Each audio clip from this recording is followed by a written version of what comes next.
The Finesse Caramics Glass Protection Kit. After application, you will notice increased durability and water beading. This helps improve your vision whilst driving in wet conditions.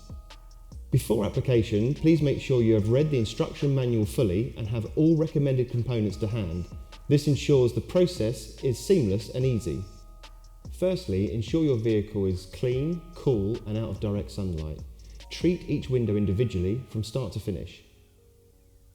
To treat the first window, use the Caramics Glass Prep Polish and a clean microfiber towel to deep clean the surface thoroughly. Then using a second microfiber towel to buff off any residue. Once polished, take the Caramics glass coating wipe and apply once up and down and second left and right. Immediately after application, spray the residue remover directly to the glass surface. Using a clean microfiber towel, buff to ensure a clear and smear-free finish. Now repeat all steps for the next window. Once all windows have been treated, do not expose to the elements for 2 hours to allow the coating to cure correctly. And there you have it, complete glass protection for 12 months. To maintain your finish, we recommend using Finesse Crystal Glass Cleaner.